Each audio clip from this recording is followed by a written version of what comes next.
지난 대선 이후 3년 만에 함께합니다.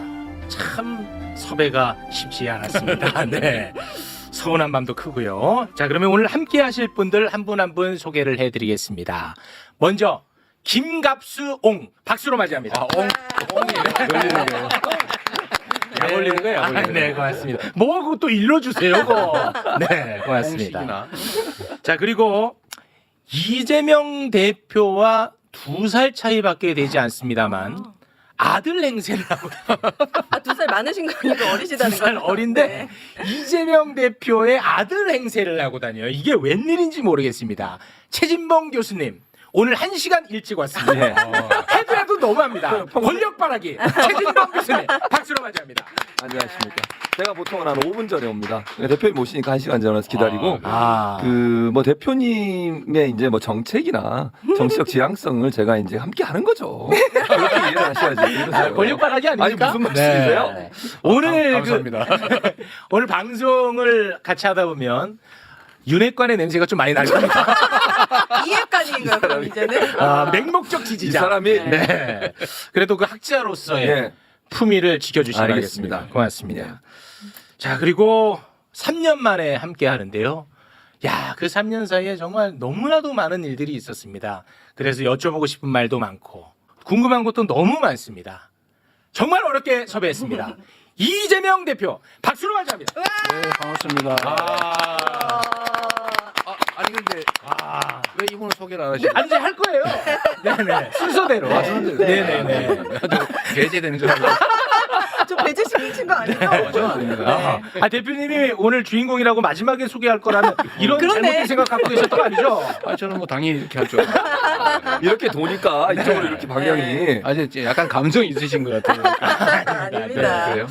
자, 아무튼 3년 만에 함께해서 아주 반갑습니다. 자, 그리고 오늘 함께 하실 분입니다. 신엄마 부대 오윤혜 대표님 박수로 맞이합니다. 반갑습니다. 저는 권력력 없습니다. 궁금한 거 대표님 만날 기회가 너무 없기 때문에 없어. 오늘 많은 질문 쏟아내 보도록 하겠습니다. 네. 그 오바마 대통령이 처음 되고 이제 재선할 때인데 네. 그 화면에 그 흑인 여성이 잡혔는데 막 울면서 그런 얘기를 해요. 언제까지 대신 해명해야 되고 언제까지 변명해 줘야 되고 언제까지 이래야 되는지 모른다고 막 울더라고. 그때 가슴이 찡했던 게 우리 같은 사람이 DJ 때 그랬거든. 네. 정치에 관심도 없고 하지도 않지만 매일 DJ에 대한 오해를 변명을 하고 살아야 됐던 시절이 있었어요. 아, 그러다 세월 지나 이제 이재명 대표에 대해서 우리는 진실을 알고 있는데 말도 안 되는 걸 붙여서 온 세상이 막 떠들고 종편에서 그 네. 정말 기가 막혀요. 네. 그래도 저번 대선 치른 이후 한 3년여가 이제 가까워지는데 그동안 많이들 이제 진실을 알게 된 거예요. 여전히 그런 사람들은 그러지 정략적으로. 야, 이게 이렇게 억울하게 사람을 뒤집어 씌운 거구나. 네. 그게 많이 나와져서 정말 다행하고 네. 기쁜 일이에요. 죄송한데 저 그런 역할은 최진봉 교수. 지금 아우 이 경쟁하시면 안 돼요. 아니 뭐 큰일 났다. 나 아니, 캐릭터를 그런 제가 얘기하면 안 돼? 이 부분에서 한 말씀을 좀 아, 드리는데 네네네. 제가 우리 김갑수 옹께서는 그렇게 하신 걸 제가 많이 봤는데 아, 우리 최준봉 교수님 못 봤는데 아, 이분은 숨 쉬듯이 하세요. 거의 사람 숨 머리를 쉬듯이. 근데 왜 눈이 안 뜨죠? 오늘 열심히 해보도록 오늘 하겠습니다. 열심히 시원할 것 같습니다. 네. 알겠습니다. 아니, 제가 뭐 하나만 여쭤보겠습니다. 사실 그 대표님은 네. 답은 하지 마시고 갑자기 긴장되고 있어요. 뭐 솔직히 뭐 미래 권력으로 많은 사람들이 지금 생각하고 있고 그리고 대한민국 가장 큰 정당의 대표시고 그러다 보니까 주변에서 사실 네. 쓴소리하는 사람들은 없죠. 그리고 쓴소리 솔직히 들으면 기분 나쁘시죠. 아닌데요? 에이. 그게 약간 네. 다른 점인데 네네네. 실제로 예를 들면 이제 위치 역할이 좀 바뀌고 커지면 네. 말들을 잘 안 하는 경향이 있어요. 저는 권장해요. 왜냐하면 상당히 위험한 지경에 빠질 수 있기 때문에 그렇습니다. 그래도 잘 안 해서 제가 권유를 많이 하죠. 할 얘기를 좀 하고 네. 지적할 거 하고 하자. 어. 제가 의도적으로 많이 하는데 막히는 건 사실입니다. 걱정되는 것도 사실이에요.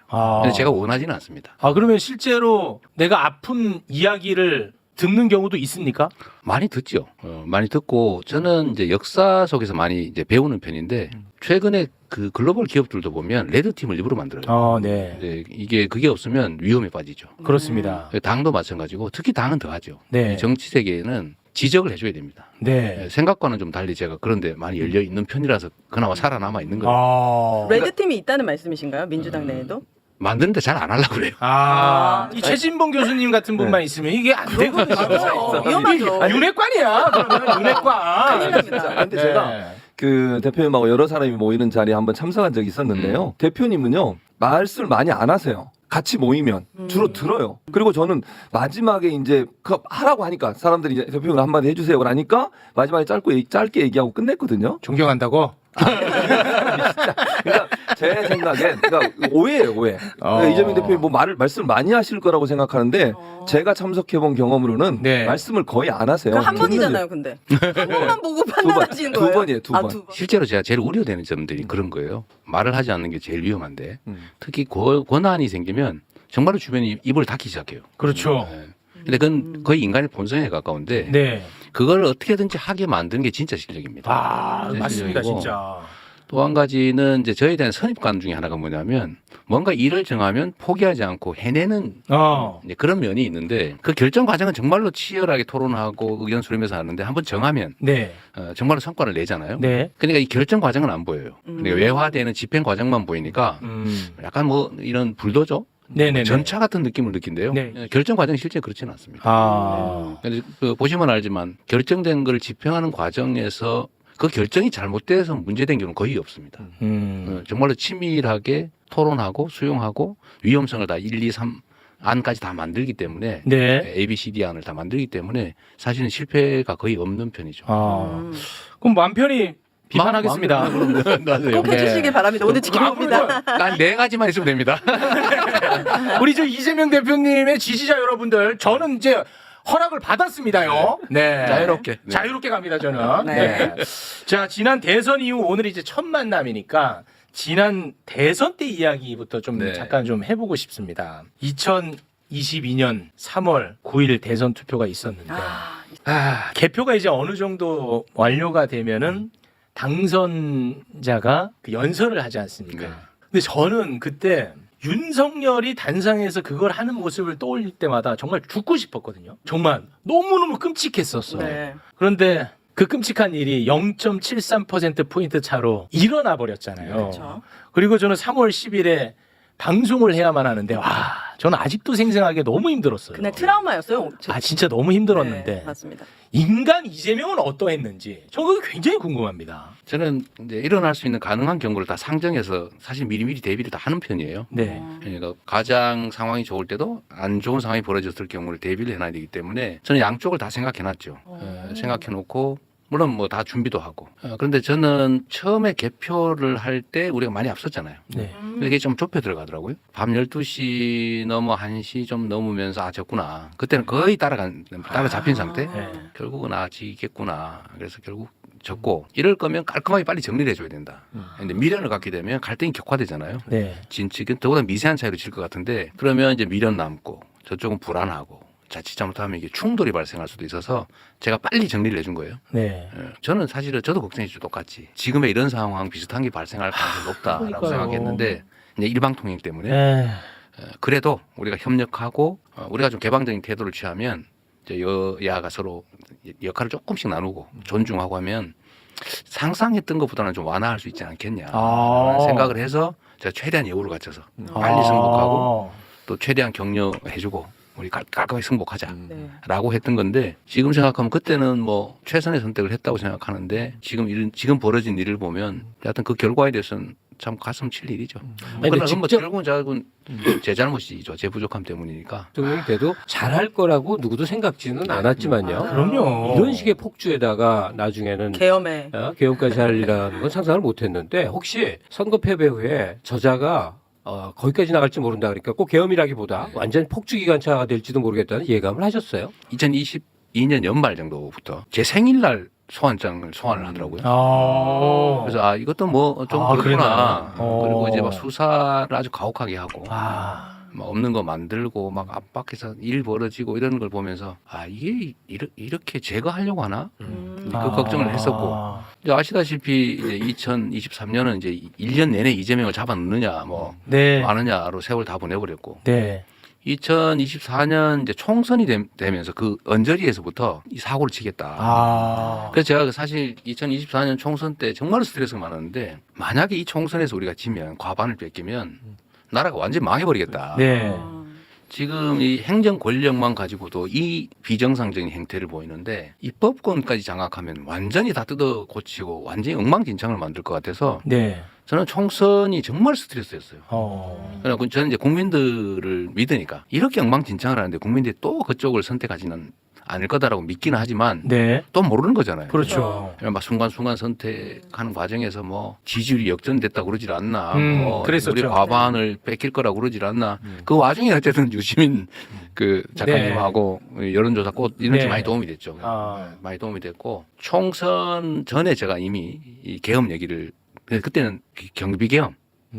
경찰에 군이 치안 지원을 하기 위한 작전을 짜고 있다. 이 얘기는 내가 들었는데 계엄을 해서 영구집권을 하려고 그러는구나 네. 라는 생각을 했죠. 아, 결국 막 계속 내리막이었던 거예요. 그렇습니다. 그 낙선하신 0.73%로 낙선하신 아, 다음 대선 날 때. 네. 통화를 했어요. 오. 대표님하고요? 네. 아, 두 근데 분은 전화 별로 안 받는데 받았던 사람 중에 그냥 한 너무 억울해가지고 제 마음에 가까워 둘이. 아니 그러니까 너무 억울해서 제가 막 울었어요. 너무 분하고 억울해서 네. 아, 공직으로 갈 줄 알았는데. 왜 이러세요? 근데 왜 좋아하세요? 아니 그게 아니라고요. 시반 좀 이상한 것 같아요. 근데 의외로 대표님이 진짜 아까 의외로어요 진짜로? 아니 담담하게 아, 진짜요? 진짜라니까 그거는?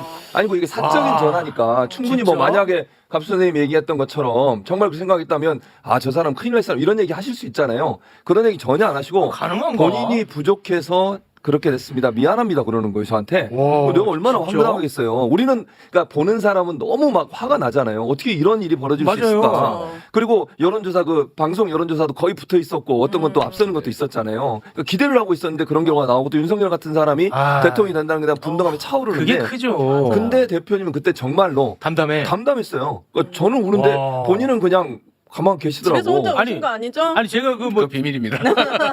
좀 궁금한 게 3년 전에 대선 후보 이재명과 네. 3년 후 대선 후보 이재명이 가장 크게 달라진 점이 있다면 어떤 게 있을까요? 많이 달라졌죠. 달라지신 것 네, 같아요. 많이 뭘로 말로 달라졌고 표현할 수는 없는데. 집착이 좀 많이 줄어들고 또 이해하는 면이 폭이 넓어진 것 같아요. 어쩌면 인생에 대해서도 삶에 대해서도 그렇고 상대에 대해서도 좀 더 폭이 넓어진 것 같습니다. 요새 제가 정치인들한테 정치를 하면서 행복하십니까? 정치인이 행복해야 돼요. 그런데 제가 보기에는 일부러 지옥을 만들어 가지고 그 지옥 안에 일부러 들어가서 지옥의 고통을 스스로 겪고 있는 것 같더라고요. 내가 행복한 삶을 살아야겠다. 제가 행복한 삶을 사는 방법은 인정받는 거예요. 물론 이제 인간의 본능 중에 하나이기도 합니다. 인정 네. 욕구라고 하는 게 저는 그때 행복하거든요. 존재를 인정받을 때. 왜 사니가 아니고 참으로 유용한 사람이다. 라는 얘기를 제가 행복하니까. 아니 근데 뭐 이야기 계속 나누겠습니다만 그동안에 이렇게 일만 정리해봐도 이건 행복하고는 가장 거리가 먼 삶을 사셨어. 삶이거든요 진짜로. 맞아요. 아니 근데 진짜 야 그래 뭐 나 정도면 행복하다 이런 생각을 하고 지금 정치를 하고 계시는 거예요 실제로? 지금은 아니죠. 아니죠. 이거 그럴 수가 없죠. 과정이고 네. 사실은 엄청나게 고통스럽기도 아 하고 이건 못 힘들기도 견뎌. 한데 목숨이 왔다 갔다 하기도 못 하고. 견뎌 이거는. 근데 생각해 보면 제가 성남시장 때가 제일 행복했어요. 아, 그래. 지금도 그 얘기하면 남들이 그래요. 그 얘기할 때 제일 행복해 보이는. 아 그랬습니까? 근데 곧 그런 시절이 올 수도 있지요. 다시 성남시장 하시게요? 그거 아니시죠? 아, 네. 거기 돌아가기 어렵다. 뭐 하는데 지금? 아니, 너무 좋아하신다고. 경험, 대통령도 하고 성남시장도 할 수도 있나요? 아 이거는 정말 오윤회만 할 수 있는 발언입니다. 네. 제가 아쉬운 게 또 하나 뭐냐면 바로 사직됐습니다. 경기도지사를 알고 생각해 보니까 3년밖에 못 한 거예요. 네. 아 네. 3년 한 4개월 했나? 그 정도. 되게 되게 아쉬워요. 아 그렇습니까? 네. 너무 짧은 시간. 저는 사실 그때 당시에 꼭 대통령 선거를 나가 있다 생각하지 않았거든요. 아 그래요? 네, 갑자기 온 거예요. 네. 그때 재선하는 게 제 목표였어요. 아 그랬습니까? 그랬으면 인생이 좀 편했을 텐데. 아. 인생이 마음대로 안 되죠. 그러니까. 자 그러면 네. 대선 이후에 굵직굵직한 행보들만 짧게 좀 정리하고 네. 궁금한 건 이제 다 한번 쏟아서 네. 여쭤보도록 하겠습니다. 대선 이후에 이제 그 보궐선거로 국회에 바로 네. 입성을 합니다. 그게 불과 6월이야 6월. 그리고 이제 당 대표가 또 바로 8월에 됩니다. 그래서 그 당시에 비판도 굉장히 많았습니다. 많았죠. 네. 대선에 패배했으면 성찰하고 좀 칩거하고 쉬던가 그렇게 하지 네. 어떻게 이렇게 바로 등판하냐 이런 비판 맞습니다. 실제로 많이 있었거든요. 맞습니다. 그리고 그 비판이 아니더라도 개인적 아픔과 상처가 있으니까 또 다시 나서기가 쉽지 않을 텐데 저는 그 마음이 굉장히 궁금했어요. 원래 기존 문법에 의하면 큰 선거를 지고 나면 잠시 퇴장하는 거예요. 맞습니다. 퇴장하고 본인을 다시 이제 추슬리기도 하고 또 한편으로 보면 정치권에서는 다른 사람에게 기회도 주고 또 한편 책임도 지고 그래서 물러나는 게 일반적인 문법이었어요. 네. 저도 그 고민을 안 한 건 아니죠. 아, 한 석 달 사이에 다시 출전을 했잖아요. 네.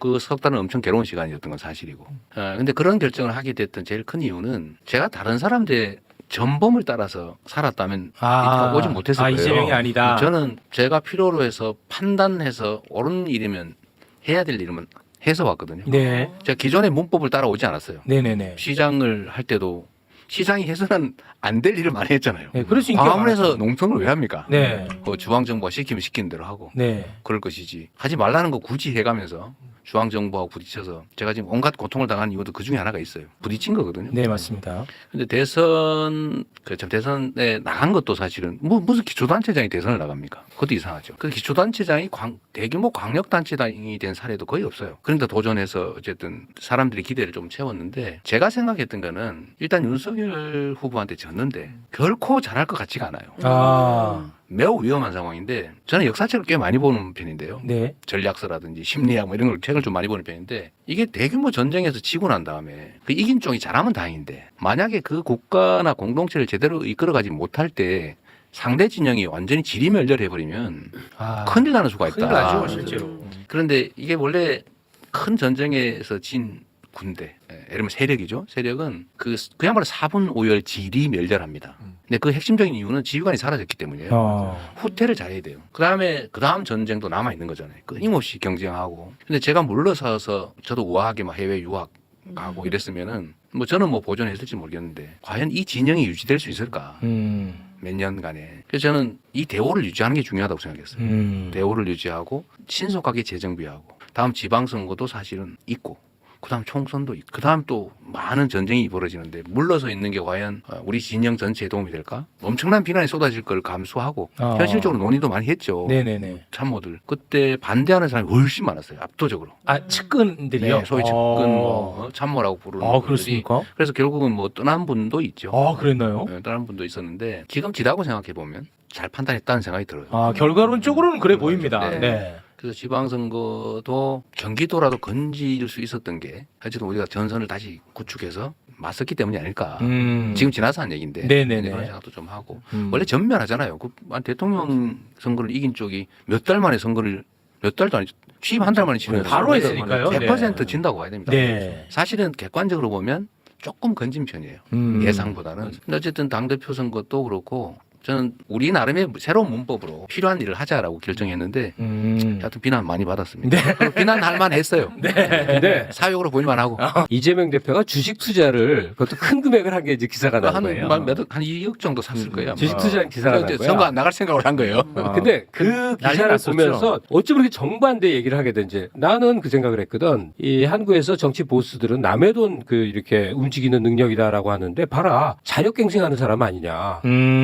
어떠한 경우에도 스스로 쓰고자 네. 분명히 선거 과정에서 탈탈 털었을 테니 주식을 통해서라도 생존을 도모한다. 생계를 도모합니다. 얼마나 강인한 사람이냐, 얼마나 강인한 사람이냐인데 내 앞자리에 앉았던 놈은 그게 뭐죠, 하여튼 그래. 돈 벌면 안 된다. 이게 할 짓이냐? 근데 돈 번 게 아니고 그 손실 봤다면서요? 아니 그때는 손해를 봤는데 지금 그 계속 가지고 있었으면 확실하게 성공한 투자였는데 지금 조선주가 엄청나게 오르고 있거든요. 그 실력은 없으시네. 아니, 그때 그러니까 그 하여튼 15%인가 아마 손실 보고 받았을 겁니다. 20% 가까이. 이게 대선 패배 직후에 어떻게 주식 투자할 생각이 나느냐 이제 이런 사람들이 있는데 네. 나는 그 생각을 갖고 아주 명철하게 자기 생존을 도모하는 모습이 너무나 강인하고 스스로 딛고 올라온 사람의 전형적인 모습이라고 느꼈던 거예요. 먹고 사는 길을 찾아야 되는데 방법이 없더라고요. 저희 그 작가가 뼈 아프지만 팩트 체크를 네. 하나 해주시는데요. 대표님이 그 주식 판 금액과 지금 비교하면 3배 올랐답니다. 맞아요. 한 4살 올랐어요. 나 오를 줄 알았다니까. 그러네. 안 했으면 돈 많이 벌었잖아. 그 많이 벌었다니까요. 이거 팩트 내가 알고 한 거예요. 알고 하신 거예요, 진짜? 그 예측되는 거였어요. 알겠습니다. 조선주가 오른다. 자, 그러면 우리 대표님이 어느 정도의 대인의 풍모를 갖추고 계시는지 저는 이 질문으로 한번 확인을 해볼까 합니다. 그리고 이제 시간이 흘러 2023년 9월이 옵니다. 이때 이제 어마어마한 큰 사건이 있어요. 뭐냐? 대북 송금 혐의, 위증교사 혐의 등으로 검찰이 구속영장을 또 청구를 합니다. 근데 국회에서 이제 체포동의안 표결을 해야 되지 않겠습니까? 네. 표결을 했는데 굉장히 충격적 결과가 나왔어요. 민주당에서 대거 이탈표가 발생하면서 오. 체포동의안이 통과가 돼버린 거야. 아, 체포해라. 체포해라. 해도 근데 된다. 민주당 의원들도 우와. 우리 이재명 대표 좀 빨리 잡아가세요. 진짜요? 어머. 아이고 우리도 보기 싫습니다. 이겁니다. 어. 이 언어로 표현하자면 네네네. 당 대표인데 네. 야 이 어느 정도 대인의 풍문지 한번 그 왜 이렇게 짜증을 내요? 짜증 그럼 이게 뭐 하는 짓이야? 가만히 집안- 계세요. 집안의 어른을 그렇게 예. 막 아, 그랬구나. 지금 이게 대인의 되는 풍문 거예요? 지금 여기서 체크 들어갑니다. 테스트입니다. 네. 그때 인간 이재명 네. 솔직히 어땠습니까? 솔직하게 뭐 예상한 일이었어요. 이걸 예상하셨죠. 네, 왜냐하면 왜냐하면 1차 때도 그랬으니까 1차 때 약간 조짐이 있었죠. 그 이미 2023년 뭐 그때쯤 이제 정부 대통령 쪽 여당 쪽은 무슨 수를 써서라도 이재명을 잡아넣는다. 그건 맞습니다. 뭐 그렇게 작전을 짰던 거. 그거는 맞습니다. 어쨌든 뭐 대한민국 한 개 지방 검찰청 규모의 검사 인력을 투입해가지고 저를 아. 다 전방위로 털었잖아요. 그리고 이제 저를 구속영장을 한번 청구를 했는데 어쨌든 그건 국회에서 국회에서 이제 방어가 막혔죠. 됐죠. 뭐 내용도 터무니없는 거기도 하고. 네. 그 내용의 핵심이 그거잖아요. 허가내주면서 왜 돈을 그밖에 못 벌었냐. 아니 자치단체장이 개발 허가내주면서 돈 벌어야 된다 법이 어디 있어요. 안 버는 게 정상이지. 네. 왜 그거밖에 못 벌었냐. 배임죄다. 뭐 이런 걸로 한 거라서 대도 않는 것이긴 하지만 하여튼 그게 부결이 되는 과정에서 놀라운 일이 벌어진 거죠. 그렇습니다. 상당수가 와. 찬성을 했다는 거예요. 와, 이거는 진짜 인간적으로 충격 많이 네. 받았을 것 같아요. 인간적으로. 그때 1차 때 약간 제가 충격이었어요. 아, 그때 충격 1차 받았죠. 때. 와, 그거 왜냐하면 충격이야. 찬성한 사람이 최소 20몇 명 정도 되는 것 같고 와, 이 충격. 그다음에 기권. 그렇죠. 기권은 반대가 아니고 기권 내가 언제든지 바꿀 수 있다 이렇게 한 게 한 10몇 명 정도. 1차 때. 대충 한 40명 가까이. 와. 숫자가 이제 보이잖아요. 계산해 보면. 야, 저렇게까지 심하게? 와. 이제 그런 생각이 들었는데 그때 안 되니까 바로 이제 2차 다시 시작을 한 거잖아요. 또 뭐 쳤죠. 다른 거. 네. 다른 걸로. 이것저것 찾아가지고 세 건을 했는데 그거를 이제 좀 타이밍을 본 거고 다시 구속하기 위해서 아, 검찰이요? 검찰이. 네. 그런데 저는 뭐 어차피 수사에 뭐 계속 하는 거니까. 네. 근데 저는 이게 언제 할까? 그거야 뭐 지들 편한 대로 아무 때나 제일 유리한 시점을 골라 할 텐데 뭐 언젠간 할 줄 알았던 거죠. 그런데 딱 그때 표결을 했는데 아 가결 되겠다. 와. 왜냐면 그 전에 제가 들은 얘기가 있거든요. 아. 그 검찰이 수사하는 과정에서 벌인 일, 타임 스케줄에 따라서 한 일, 이런 것들하고 당내에서 이렇게 저렇게 움직이면서 나한테 비공식적으로 요구한 거, 아. 협상으로 제시한 거, 이런 걸 맞춰보니까 아. 이미 다 짜고 한 짓이거든요. 누가 짜요? 당내 일부하고. 검찰이요? 거의 비슷하게 맞춰져 있더라고요. 에? 이건 너무 아니 뭐 충격적인- 짰다는 그 증거는 없고 아, 그러니까 그렇게 이제 추측이지. 추정하신다는 거죠. 이렇게 연관성이 있어요. 타임이. 아니 민주당이 예를 들면 6월 달에 누군가를 만났는데 그분이 저한테 사법 처리될 거니까 당대표를 그만둬라. 그만두지 않으면 뭐 일이 생길 것 같으니까 본인을 위해서나 당을 위해서나 사퇴를 해라. 민주당 의원이요? 민주당에서 뭐 유력한 분이 유력한 분이. 그렇게 얘기를 해서 너무 근데 시점도 정해줬단 말이에요. 언제까지. 와 이렇게. 시간을 주고 네. 와, 야 근데 이거는 그게 나중에 보니까 영장 청구 시점하고 딱 거의 맞아 떨어져요. 소름. 이거 뭐야? 네, 이게 다 이렇게 나중에 알게 된 사실인데 그때는 추측만 했지만 나중에 거의 확신하게 된 거죠.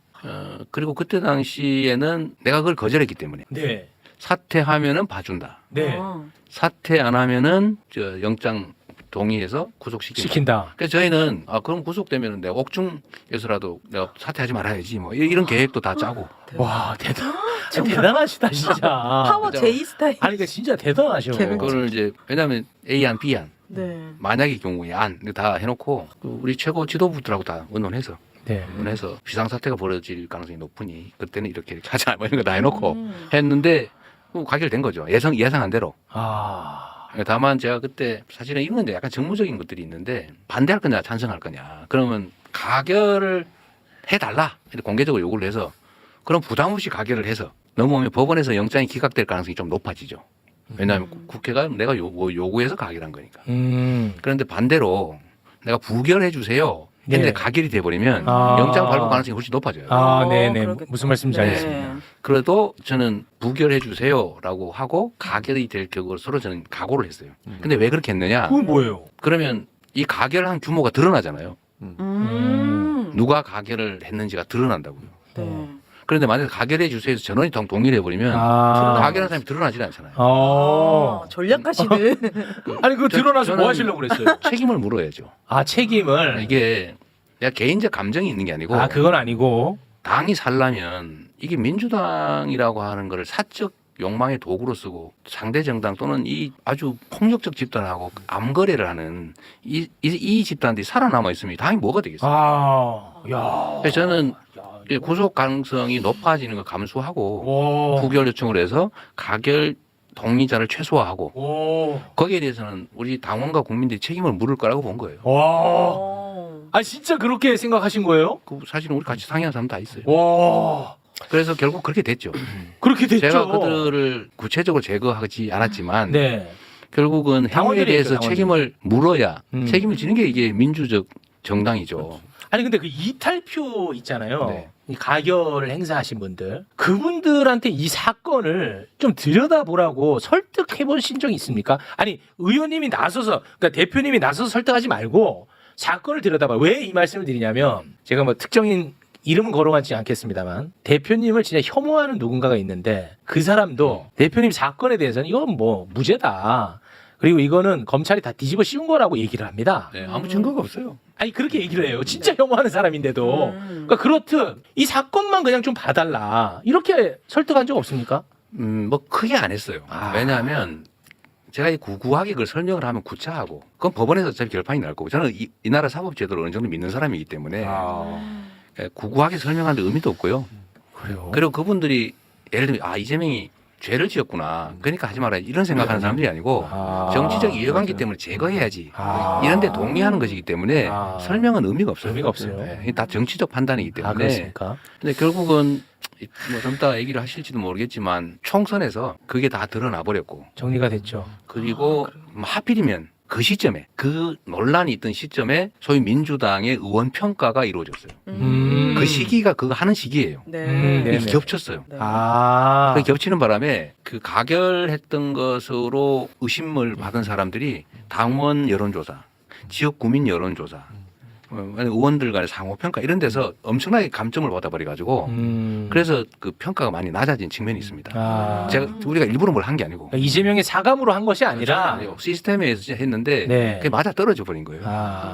제가 총선 공천 과정에서 당이 엄청나게 많은 교체가 이루어졌는데 후보 교체가 이루어졌는데 소위 배제한 사람이 7명밖에 없어요. 그것도 나름 이유가 있는 사람이 4명이고 그냥 정부적 판단으로 배제한 사람은 3명인가밖에 안 됩니다. 나머지는 다 경선했는데 네네. 당원들이 다 가려내버린 거죠. 그 신기하다. 체포 동의안 때 얘기를 하면요. 네. 이 대표께서도 좀 알아야 될 게 있어요.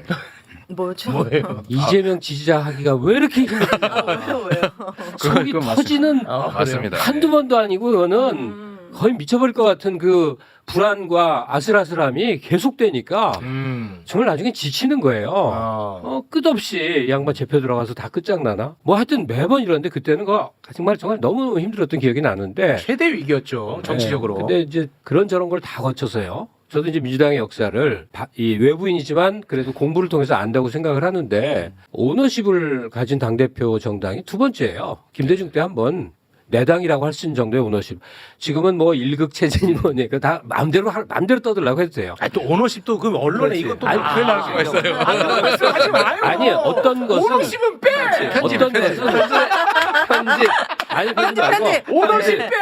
어떤 안 돼, 것은 하면 안 돼. 대꾸하지 말고 흔들지 마. 왜냐하면 임기 후에 간다는 거 다 아니까.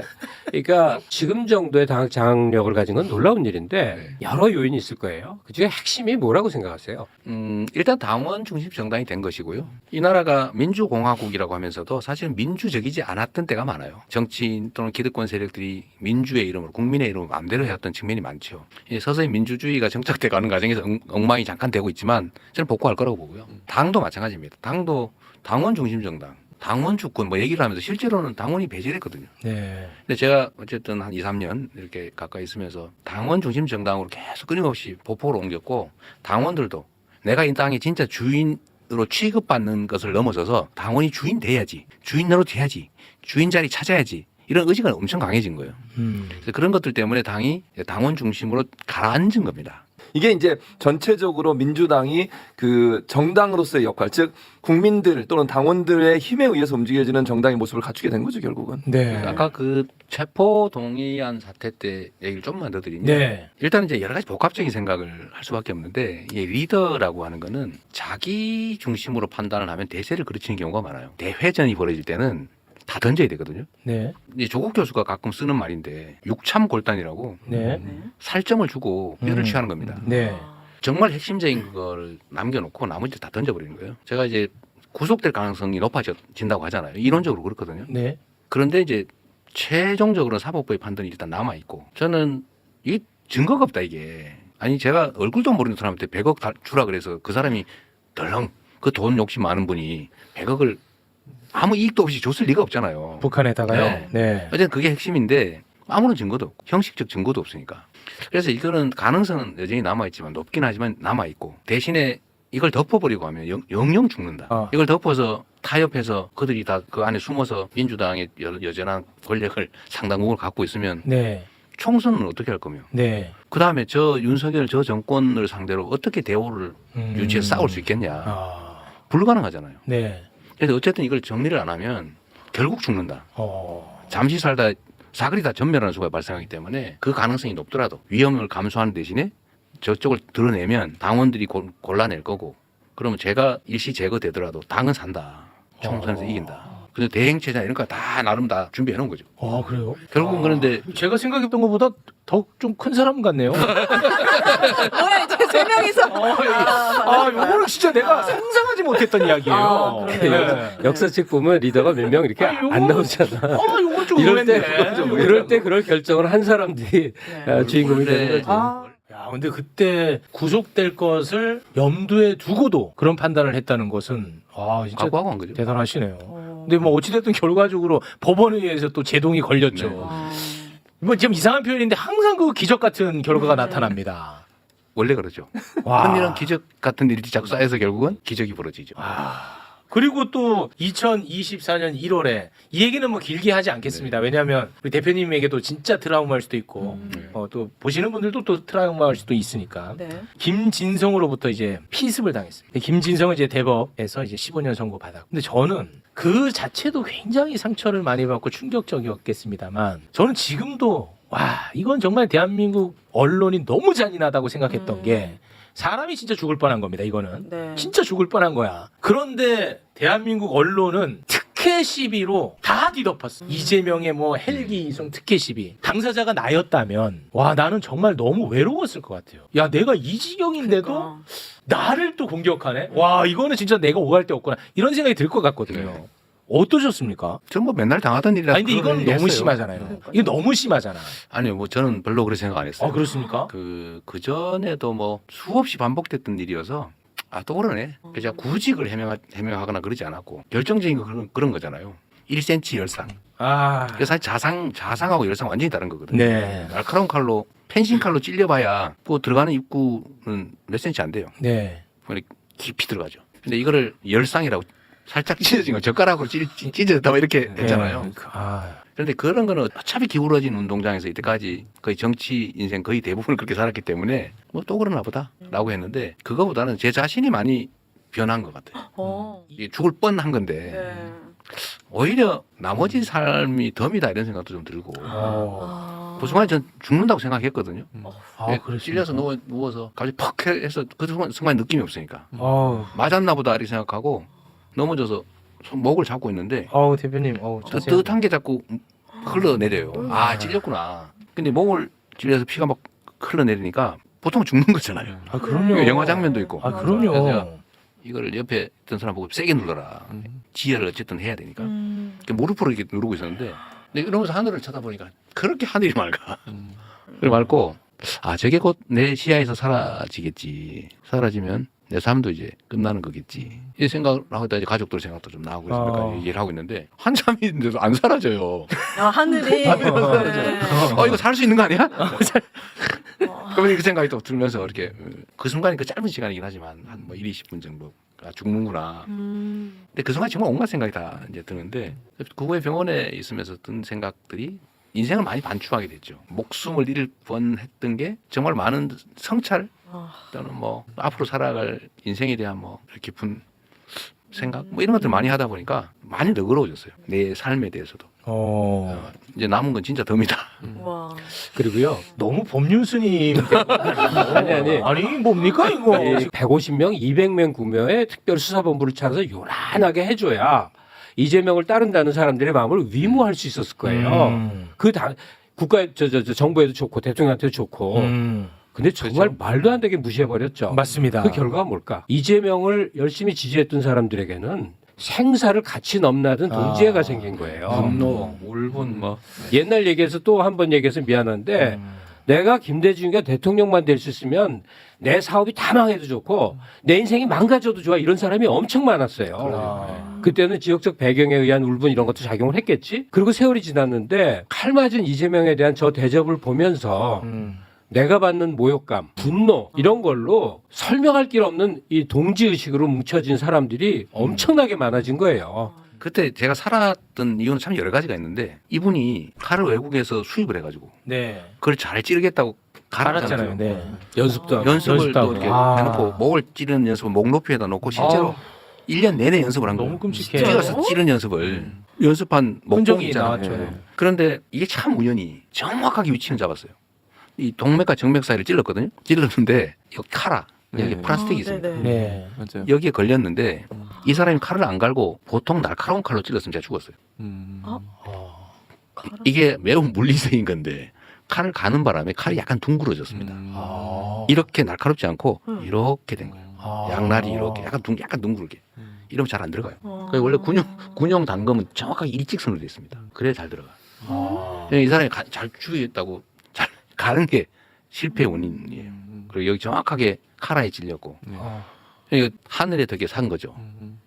이게 달리 설명할 수가 없는데 그러니까 뭐 남은 삶은 하느님이 보호하사 그냥 공짜로 덤으로 받은 거니까 이게 이제 여유가 더 많이 생긴 측면도 있습니다. 진짜 국민의힘이나 이런 사람들 진짜 비열하지 않습니까? 아니 사람이 다쳤으면 모든 의료기관을 다 동원하고 수단과 방법을 다 써서라도 그 사람을 살려내야 되는 거잖아요. 그래야 아무리 본인도 인정받아요. 그러니까요. 그런데 헬기를 타고 갔니 안 타고 갔니 왜 네. 부산대 서울대로 옮겼니 이따위 소리를 하는 사람들이 인간이냐고요. 네. 저는 인간이길 포기한 사람들이라는 생각밖에 안 들어요. 단기적으로는 그분들의 그 전략이 성공했는데 장기적으로 거시적으로 보면 결국 손실입니다. 네. 이 사람이라고 하는 게 그러니까 개인이 아니고요. 집단 지성이라고 하는 게 있거든요. 깊이 숙고해 보면 판단을 합니다. 아니 저 대표님 이런 얘기할 때 같이 좀 짜증 좀 내주시고 해야지. 아니 무슨 뭐 법률 스님도 아니고 아니 그 점잖은 말씀만 하시니까. 원래 이러셨나? 아 원래는 야 아니야. 원래는 발끈했죠. 사이다 아니냐 사이다. 아, 그러셨어요? 난리 났었어. 발끈하죠. 난리 났었다고. 어쩔 수 없어. 어쩔 수 없어요. 나이 나이에요 아니면 자리예요. 지금 위치가 둘 다. 그래서는 안 되지 어떻게 그래? 둘 다. 그 사이다 맛이 없어. 아, 그래요? 저는 또 궁금한 거 있는데 네. 약간 대표님 하면은 뭐 어떤 선입견이나 가짜 뉴스도 있고 되게 그 이재명만 아니면 돼 막 이런 네. 되게 좀 싫어하는 많죠. 분들이 많은데 가장 풀고 싶은 오해 뭐 그런 게 있으시다면 있죠. 네. 아니 그럼 말 나온 김에 네. 나는 진짜 이 얘기는 꼭 한번 하고 싶어. 이재명의 악마와 네. 중에 정말 말도 안 되는 게 나는 뭐냐면 이재명 주변 사람은 너무 많이 죽는다. 아, 자, 이거는 근데 뭐 현상이니까 이거는 뭐 맞습니다. 근데 이 진실 여부를 떠나서 일단 이런 일이 발생하면 이재명 주변에 대한 검찰의 괴롭힘을 우리는 의심을 해야 될 거 아니겠습니까? 근데 이재명을 의심해.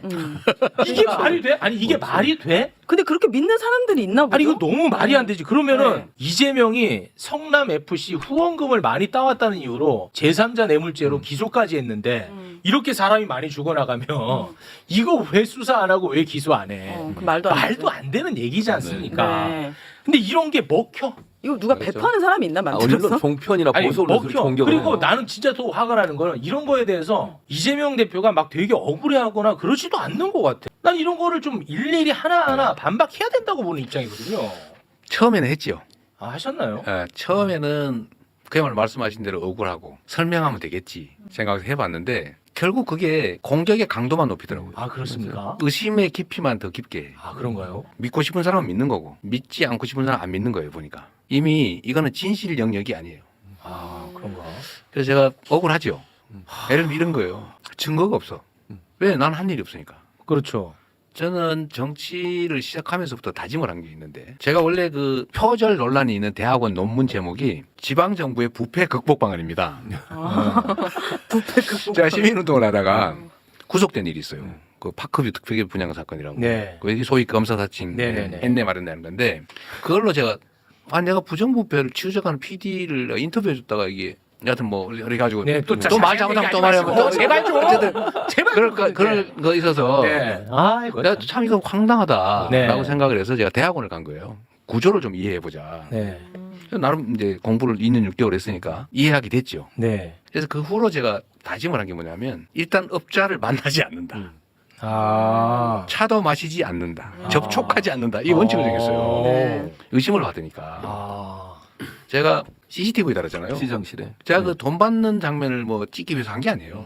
업자들한테 경고한 겁니다. 아, 오지 마라. 네. 아. 자, 시장이 되고 나니까 뭐 저를 면담하겠다는 사람이 그렇게 많아요. 아, 그래요? 뭐 아버지 어릴 때 뭐 제 어릴 때 아버지 친구인데 뭐 꼭 봐야 되겠다부터 시작해가지고 이 만나니까 뭐 대장동 그 민간 허가 내주면 안 되겠니? 내가 니 뭐 고추 내놓고 이렇게 달랑달랑 할 때 내가 아버지하고 뭐 했는데 뭐 이런 얘기 하잖아요.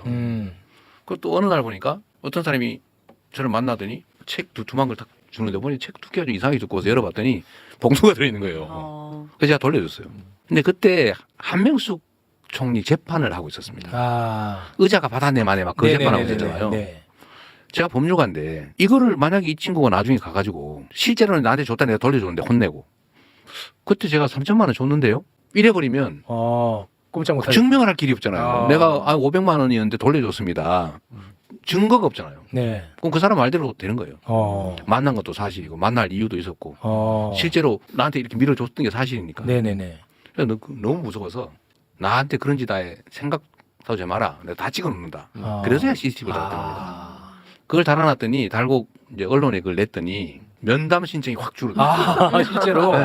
그래요? 그래서 그걸 내가 안 만났어요. 그러니까 어. 저한테 뭐 돈을 줬다는 사람들이 없잖아요. 네. 그 터무니없는 사람이 100억 줬다는 사람이 하나 있긴 한데 세상 돈 줬다는 사람은 없는 거예요. 다른 걸로 배임을 했느니 뭐 네네네. 이런 걸로 이제 엮는데 저는 어쨌든 제 뜻대로 정치나 이런 행정을 하려면 제 뜻대로 안 하면 이걸 할 이유가 없잖아요. 돈 생기는 것도 아니고 피곤하고 돈 잘 버는 변호사인데 네. 그래서 저는 나름 정말 관리를 열심히 잘해왔는데 그 지금 저를 뭐라고 공격하냐면 증거도 없는데 막 기소해놓고는 성남 FC 뇌물 사건은 증인이 478명이라는 거 아니에요. 증거가 있어 뭐 증인을 뭐 이민재판하는 것도 아니고 와. 무슨 500명 가까운 증인을 신청을 해요. 지금 그래서 싸우고 있어요. 황당무계하지. 미치겠다. 진짜. 그런데 사람들이 뭐라고 공격하냐면 저 사람이 너무 치밀해가지고 증거를 확실하게 숨겼기 때문에 그거 웃겨. 증거가 없다. 그거 웃겨.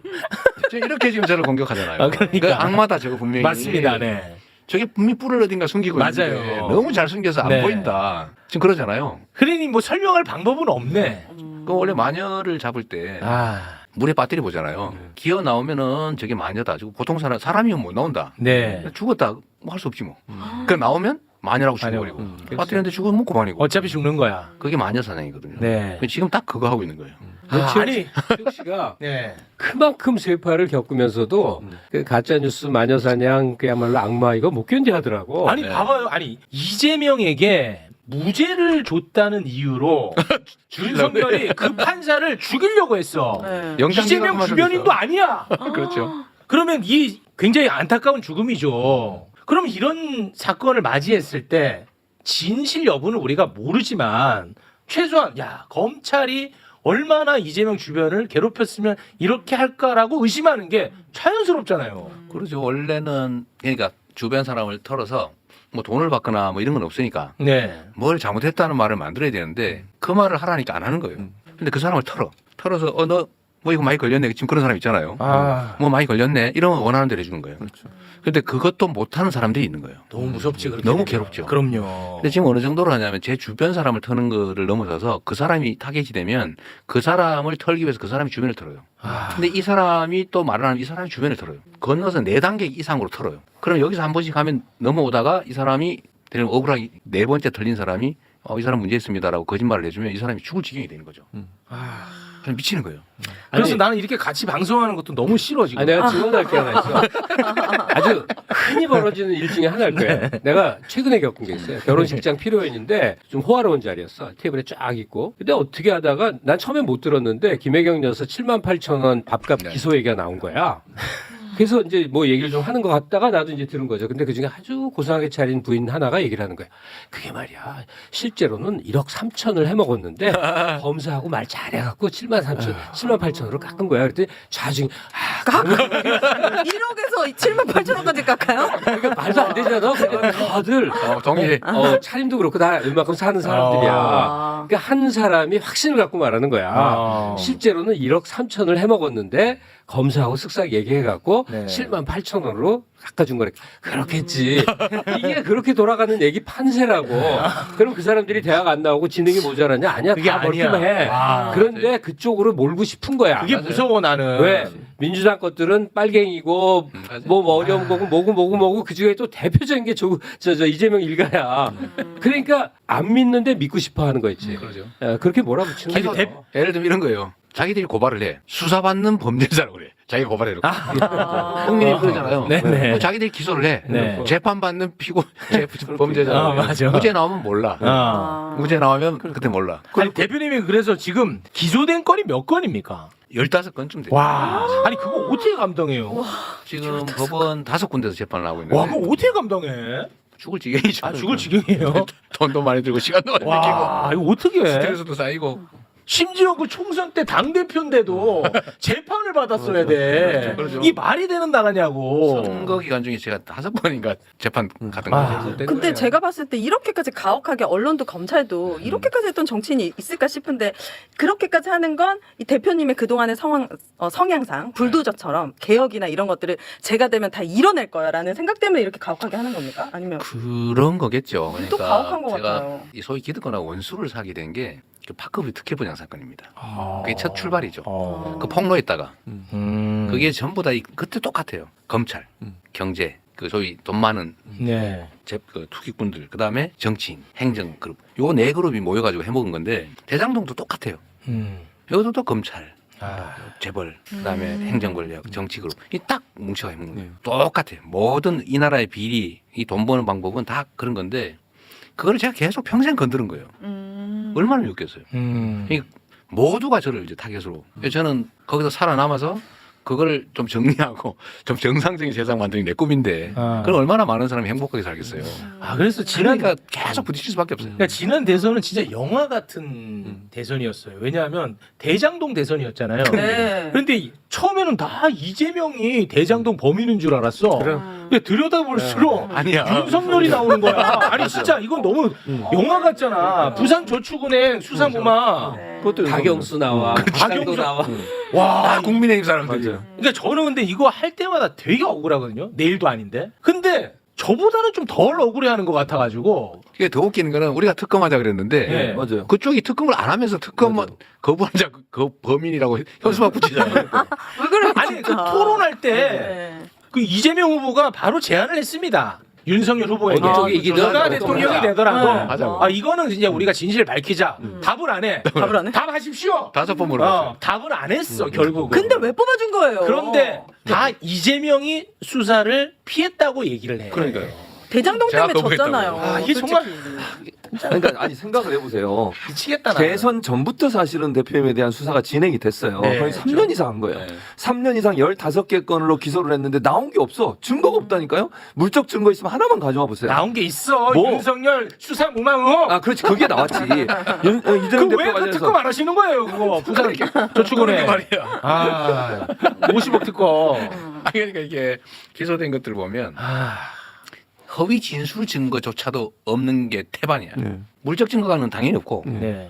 말이라도 들었다라든지 이런 것도 없는 기소가 태반이에요. 황당무계하지. 그냥 막 해버린 거예요. 아니 그래서 이게 중요한 건데 0.73% 패배라고들 하는데 네. 실제로는 민주당 계열 대통령 후보 중에 득표를 가장 많이 했어. 맞습니다. 역대 제일 많이 표수만으로. 아, 네. 그래요. 그런데 훨씬 더 많이 갈 수 있는 표가 왜 안 갔느냐? 정치 무관심층에서 저렇게 검사들이 맨날 쪼아대고 맨날 재판에 가니까 뭐라도 있겠지. 그렇죠. 맞습니다. 네. 뭐라도 잘못이 맞아. 있겠지. 이 층이 엄청 많아. 네. 지금도 그러죠. 예, 근데 지난 몇 년 동안에 적어도 저렇게 감옥에 못 넣는 거 보면 좀 억울하긴 억울한가 보다 층이 굉장히 많아졌어. 조금 생긴 아니, 제가 그 아주 솔직하게 상당히 말씀드리면 이 대장동 건은 사실 이게 쉽지는 않아요.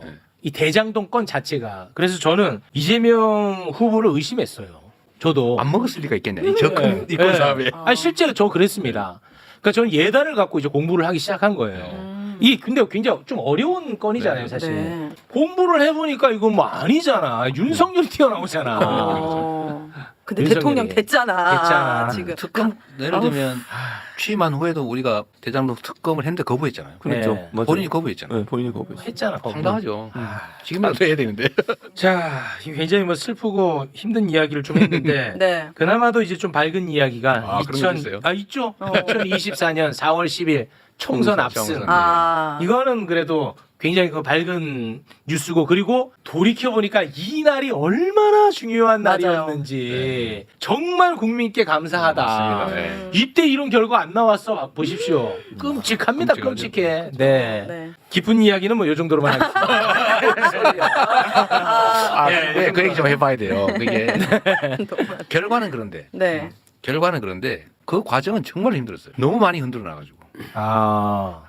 지금도 나오는데 마지막 총선 선거 며칠 전에도 여론조사상으로 우리가 진다고 나왔어요. 맞습니다. 네. 여러 군데서. 네. 그런데 거기에 대해서 여론조사 회사들이 미안하다는 소리 한 번 안 하죠. 아, 결과를 보고 나서 네. 네. 예를 들면 그 교정을 해야 될 거 아닙니까? 맞습니다. 그게 소위 밴드웨건 효과도 불러오고요. 예를 들면 이 야권 지지층한테 좌절감을 주거든요. 네. 그러니까 우리 국민들이 그 점에서는 참 위대한데 그 모든 장벽을 넘어서서 정말로 엄청난 결과를 만들어낸 겁니다. 아, 정말. 정말 과반이 안 됐거나 아니면 그때 소위 메이저 여론조사 회사들이 예측한 것처럼 저쪽이 과반을 해버렸다. 아유, 큰일 나요. 이렇게 됐을 경우에 이 사람들이 계엄을 하는 게 아니고 국가 체제를 다 뜯어 고쳐버렸을 거예요. 그러니까 저는 그렇게 될 경우 제 인생이 문제가 아니고 이 나라 운명이 완전히 망가질 거라는 생각을 했는데 네. 최소한 이 나라 운명에 대해서 정말 걱정하는 예를 들면 공적 기관들 그중에 제일 큰 게 언론이라고 봐요. 네. 이쪽은 정말 그런 점에 대한 고려가 정말로 없는 것 같더라고요. 아, 뭐 다 그렇다는 거 아니에요. 일부. 네. 일부가 정말 어떻게 저렇게 무관심하거나 아니면 이렇게 나라가 정말 잘못된 구렁텅이로 빠지도록 거의 고사지내듯이 저렇게 왜곡할 수 있을까? 예, 그 생각을 했었는데요. 정말로 불안하고 힘들었어요. 아. 그런데 결국은 그래도 끊임없이 믿는 거 국민. 국민의 위대함이죠. 네. 집단지성은 제대로 작동할 거다라고 믿었는데 실제로 이제 그런 결과를 만들어냈죠. 네. 제가 정말로 아마 그 모두가 기뻐했겠지만 제가 가장 기뻤을 거 아닙니까? 네. 최종 지휘권을 제가 가지고 네네네. 있었습니다. 근데 제가 출구조사 발표하는 날 웃지를 못했습니다. 왜요? 표정이 안 좋았어요. 어, 네. 왜요? 이제 왜요? 그건 두 가지 이유가 있는데 하나는 그 출구조사대로 안 될 가능성이 있다는 거. 아, 출구 조사가 더 좋았죠. 맞아. 좋았죠. 네. 맞아. 200석 넘었었잖아요. 네. 그런 데 계단당 있었어. 200한 맞아, 맞아. 두세 석 정도? 그 불안감. 네, 그러니까 안 될 것 같아요. 그건 우리는 추적 여론조사를 계속 해봤는데 총선 이틀 전, 투표 이틀 전부터 급전직하로 떨어지기 시작한 겁니다. 이게 우리 즉 지지. 계기가 있나요? 갑자기 왜 그래요? 저쪽이 그 결집이 계기가 했나? 있죠. 결집한 겁니다. 아, 역결집. 상대가. 역결집을 갑자기 이제 이틀 사이에 한 거고요. 근데 어. 그게 결과대로 안 나올 거라는 생각도 하나 있었고 하나는 저렇게 뭐 200석을 한다 한들 최소한 우리 후보를 다녔는데 100군데는 우리 후보들이 눈물 먹고 떨어지는 거 아닙니까? 그렇죠. 근데 그 사람들은 떨어질 거 뻔히 알면서 나간 사람들도 있고 혹시나 했는데 역시나 된 사람들도 이긴 사람보다 진 사람이 그렇게 적지가 않은 거예요. 최소 100곳은 진 거잖아요. 네. 지역구 따지더라도. 그러지 않습니까? 아, 그분들 생각해서 표정이 네, 어두웠다고. 올해 막 이렇게 하는데 거기는 얼마나 고통스럽고 힘들겠어요. 네. 그 두 가지 생각 때문에 제가 박수를 못 쳤는데 결국은 이제 182, 뭐 192 이렇게 나왔죠. 네, 야권은 190. 그래도 네, 나중에는 안도했습니다만 사실 그 순간까지도 엄청나게 불안했어요. 와. 그만큼 사실은 중요한 선거였습니다. 그리고 이게 의석수만의 일이 아니었던 게요. 국회 효능감을 이것 22대만큼 느껴본 적이 없다는 게 태반입니다. 왜냐하면 야당이 싸우지만 또 적당히 잘해보자가 과거 야당의 모습이에요. 그래서 뭐 이상한 이 과일명도 붙이고 그러는데 그거 하지 마세요. 아니 그 얘기가 그거 수습하느라 지금 매일 만나고 계시는데 하는 얘기는 하지 마. 그 세계 안에 그 여의도 문법 속에 네. 있다 보면 그런 행각이 너무나 이해가 갈 때 많은 거야. 네, 맞아요. 맨날 뾰족뾰족 싸우고만 갈 수 없으니까. 근데 22대 구성원들의 그 견결함 때문에 세상을 바꿔놓는 이런 곳이 다 있구나. 저는 그거 좀 자랑 좀 할 필요가 있어요, 진짜로. 아마 대한민국 국회 역사상 이렇게 열심히 일하는 국회 처음입니다. 작년에 우리가 선거 끝난 후에 이제 5월 며칠 날 아마 임기가 시작됐을 텐데요. 지금 해외에도 거의 안 나가고 네. 소위 7, 8월, 1, 2월은 다 휴직이라고 해서 네, 원래 네. 국회를 열지 않아요. 네. 그 평소에도 거의 본회의 하지 않아요. 그런데 지금 국회가 지금까지 선거 후에 쉬지 않았어요. 맞습니다. 계속해서. 쉬지 않고 계속 그야말로 정말 전력 질주해 온 겁니다. 네, 맞습니다. 그래서 대한민국 역사상 처음으로 국회에 대한 국민의 신뢰도가 40%를 넘었어요. 오. 원래 전에는- 10%대였어요. 원래 오. 10%. 그랬어요. 꼴찌인데 얼마 전에 조사한데 44%인가 오. 국회를 신뢰한다. 그런데 그 솔직히 여당 때문은 아니거든요. 그렇죠. 거기 지금 그렇잖아요. 개판인데. 우리 야당 쪽의 역할 때문일 텐데 국민들이 볼 때 정말 열심히 하고 있는 거예요. 네. 선거가 나든 안 나든 다음 문제지만 정말로 열심히 하고 있고요. 특히 지금 노익장을 과시하는 분들 계시잖아요. 네. 이분들이 옛날에 자기들이 그렇게 국회 활동을 했는지 적이 없대요. 오. 그분들도 그렇게 네, 말씀하십니까? 맞아요. 오. 너무 열심히 또 하세요. 오. 초선처럼. 오. 당내의 분위기, 야, 국회 안의 분위기가 분위기가 있구나. 완전히 바뀐 겁니다. 아. 그래서 요즘 그런 데잖아요. 그 초선 국회의원들이 다선 의원들한테 원래 국회 이래요? 처음이야. 우리도 처음 겪어봐. 이렇게 얘기하는. 너무 감사하죠, 진짜. 그쵸. 정말 열심히 하고 너무 감사하죠. 공직자가 어떻게 하느냐에 따라서 그 나라 운명이 바뀝니다. 맞습니다. 너무 감사한 일입니다. 그렇죠. 진짜. 맞아요. 네. 자, 그렇게 이제 총선 이야기는 정리하고요. 네. 이 좋은 일은 제가 길게 얘기하는 거 싫어하거든요. 네. 네. 넘어갑니다. 제가 진짜 궁금한 거 하나 좀 여쭤보겠습니다. 이 총선 이제 압승하니까 윤석열이 이제 많이 당황했죠. 네. 그래서 야당 대표로 전혀 인정하지 않던 이재명 대표를 만납니다. 오. 맞아요. 예, 그게 이제 2024년 4월 29일인데 이 참 재밌는 장면이 하나 있지 않았습니까? 갑자기 이재명 대표가 카메라 앞에서 특히 거북한 이야기를 좀 하겠다면서 15분간 너가 요렇게 잘못한 거야. 요걸 쭉 이렇게 나열을 합니다. 저는 그때 참 좋았거든요. 아무도 못했을 거야 윤석열 앞에서. 정중앙에 앉고 대통령 옆에 저 진짜 그 앉았어. 좋았거든요. 네. 근데 그거는 저희가 이제 화면을 통해서 봤고 네. 비공개 회담은 저희가 모릅니다. 그렇죠. 거기서 무슨 얘기를 주고받았는지가 저는 진짜 궁금합니다. 사실은 그 저희가 이제 면담을 할 때 그쪽에서는 독대를 좀 하자 그랬어요. 오. 독대를 하자. 1대1로 배석자 네, 없이. 하자. 네. 오, 저희가 사양을 냈어요. 계속 그 요청은 계속 있었는데 이거는 위험하다. 왜요? 나중에 어떻게 발표될지 모르죠. 증인이 없잖아, 증인이. 워낙 거짓말 잘해. 그렇죠. 그래서 그때 예를 들면 박정희를 김영삼이 김영삼, 독대를 했다가 그때 완전히 망했다고. 네. 근데 그런 얘기까지 우리 참모들이 하면서 절대로 만나면 안 된다. 다음에 당시에 저는 독대하고 싶었어요. 대표님은 진짜 진심을 한번 들어보고 싶기도 하고. 저는 정치라고 하는 거 그렇게 해야 된다고 생각하는 사람인데 근데 어쨌든 참모들이 그건 너무 위험하다.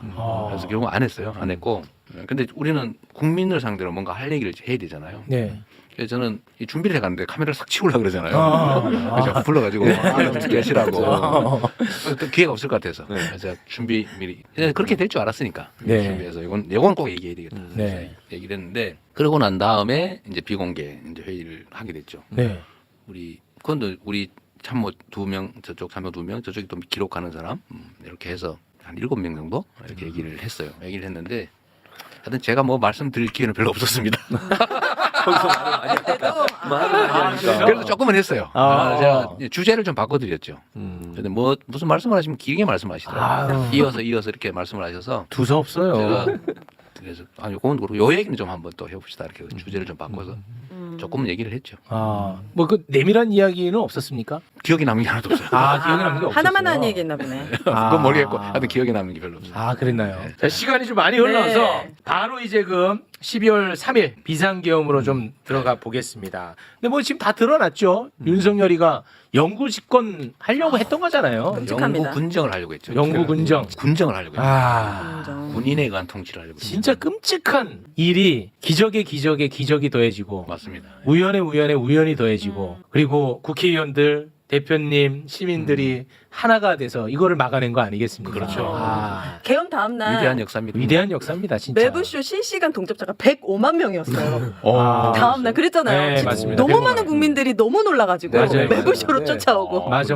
네. 네. 아, 진짜 이거는 네, 너무 충격적이었어요. 있을 수 없는 일이 벌어졌습니다. 그렇죠. 그런데 지금 나오는 보도 보면 맨 앞에 언제나 이재명이야. 갑자기. 아니 진짜 이재명 하나 어떻게 하려고. 그러니까 못 잡아먹어서 안달이야. 안달이 났더라고. 네. 그 덕에 예를 들면 언론이든 아니면 국민의힘이든 아니면 대통령 쪽이든 이때까지 그렇게 공격을 많이 하는 덕분에 우리가 도상 훈련도 많이 하게 됐고 이 대비를 네네네. 마음의 준비도 많이 했고 사전 경고를 대비도 계속 많이 해서 해왔잖아요. 네. 사실은 이 극복의 한 동인이 되기도 했어요.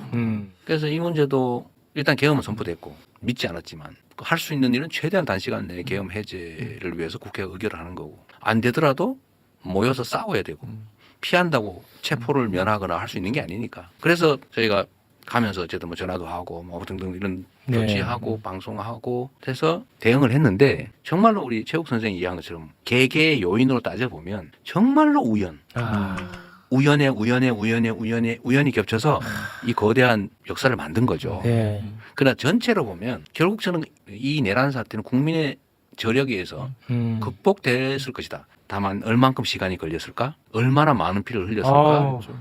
얼마나 많이 망가진 다음에 복구되었을까? 이제 요것만 남는 거죠. 저는 우리 국가 공동체 대한민국이 매우 건강한 신체라고 보는데 누군가가 노상강도한테 당한 것처럼 칼에 찔렸잖아요. 네. 깊이 찔릴 수도 있고 얕게 찔릴 수도 있고 찔리지 않은 상태에서 방어할 수도 있는데 그러나 결국은 그 노상강도 정도는 극복할 거다. 마치 병에 걸린 것처럼 갑자기 전염병 걸린 것처럼 열은 나겠지만 결국 싸워서 이겨냈을 거라고 저는 믿어요. 다만 최대한 단시간 내에 희생을 최소화하고 극복하는 게 우리의 과제인데 결국 정치인들이라고 하는 민주당 국회의원들 또는 국회 야당 의원들이 제일 먼저 책임져야 되잖아요. 네. 국민들이 막는 거는 의무는 아니잖아요. 네네네. 우리는 의무잖아요. 네. 그래서 최선을 다한 거죠. 아. 근데 정말로 다행스럽게도 유혈 충돌 없이 수습된 겁니다. 진짜 정말 하나님이 보호하사예요. 너무 감사하죠. 요새 우리 애국가 가사가 가끔 또 너무 감사해요. 하나님 보호하사 대한민국 네. 정말 위대하다. 맞습니다. 하나님 보호하사. 그 내란과 관련해서 시간이 없어서 짧게 그 민원 하나만 넣고 예, 넘어가겠습니다. 그 검찰이 그 김성훈 차장 네. 구속 계속 지금 맡고 있지 않습니까? 그리고 내란 혐의가 있는 경찰들 다 진급시키고 그러게요. 그리고 대통령실 직원들은 혐의점에서 다 빠져 있단 말이죠. 그렇죠. 요거는 진짜 우리 대표님이 혼 좀 내주셔야죠. 요 부분은. 혼을 낼 수 있을지는 모르겠는데 네. 국가 공동체 운영 유지를 위한 최소한의 질서를 파괴했다. 이건 결코 용서해서는 안 된다고 봐요. 네. 뿌리를 정말 뽑아야 됩니다. 뽑아야 됩니다. 씨앗조차도 다 제거해야 됩니다. 맞습니다. 네. 그런데 지금 상황으로 봐서는 그럴 것 같지가 않아요. 맞습니다. 그럴 것 같지가 않고 그 방법은 뭐 특검을 하든지 특검도 지금 계속 벽에 거부권에 걸려 있으니까요. 최상무. 결국 국민들의 힘으로 근본적인 변화를 만들어내야 되겠죠. 그 중에서도 저는 공화국의 기본 질서를 통째로 부셔버리는 이런 시도는 앞으로 영원히 꿈도 못 꾸게 맞습니다. 맞아요. 이건 있을 수 없어요. 있을 수 없어요. 뇌물 받아먹고 뭐 어디 부정부패 저지르고 이런 거야 뭐 있을 수 있는 거고 그 제지하고 제도적으로 막고 네. 하면 되잖아요. 네. 근데 이 민주공화국의 헌정 질서를 파괴하는 행위를 이거는 안 되지. 또는 거기에 동조하는 행위를 네. 그걸 선동하는 행위를 그걸 용인하면 그렇습니다. 전 세계에서 대한민국을 뭘로 보겠어요? 맞습니다. 그래서 이 문제는 철저히 가려내야 되겠다 아. 그 생각을 합니다. 대표님은 뭐 충분한 의지가 있다 이렇게 저희가 받아들이겠습니다. 이거는 근본에 관한 문제여서요. 네, 알겠습니다. 반드시 가려내고 책임 물어야 됩니다. 네. 네. 그리고 이제 앞으로의 과제에 대한 이야기를 좀 네. 한번 나눠볼까 하는데 이 내란 사태 수습 또 일단 뭐 급선무긴 하겠습니다만 이거 다 수습하고 나면 우리가 그 전에 계속 윤석열 정부의 문제점들을 하나씩 다 접했던 네. 뭐 이태원 참사라든지 최상병 수사 무마, 양평 고속도로 명품백 수사와 수사 무마, 도이치모터스 주가 조작 수사와 수사 무마, 삼부토건 주가 조작, 네. 너무 많네. 마약 수사와 마약 네. 수사 무마. 마약은 진짜 심각해. 예, 이런 마약 거. 심각합니다. 그리고 또 하나 우리 대표님이 뭐 15건 기소됐든 검찰. 윤석열 검찰의 수사 전수조사까지 뭐 이런 거를 좀 한번 어떻게 좀 정리해 줄 수 있을까 모르겠습니다. 근데요. 제가 듣기로는 수원지검 또 서울지검에 민생범죄 수사가 안 되고 있대요. 아, 그게 이게 편중돼 미제 있어서. 사건이 너무 많아졌다는 몇 배 늘었다는 거예요. 아이고. 통계적으로. 참 진짜. 예를 들면 뭐 전세 사기를 당했다, 뭐 내가 누구한테 뭐 피해를 입었다 이런 거 빨리 수사해서 처리해 줘야 되잖아요. 맞습니다. 이게 이런 걸 민생범죄라고 하는데 아유. 그걸 안 하고 누구 때려잡을 그것만 하고 있는 거예요. 정치 수사만 하는 거예요. 저만 하는 게 아니고 언론인들 중에 똑바로 제대로 보도하는 사람들 맞아요. 잡으려고. 네. 아니 세상에 무슨 보도했다고 구속영장을 2번씩 아, 청구하고 구속됐어요 실제로. 그게 말이 됩니까? 말이 안 됩니까 되죠. 진짜. 아. 막 압수수색을 대대적으로 하고요. 아. 원래 명예훼손 사건은 강제 수사를 잘 하지 않아요.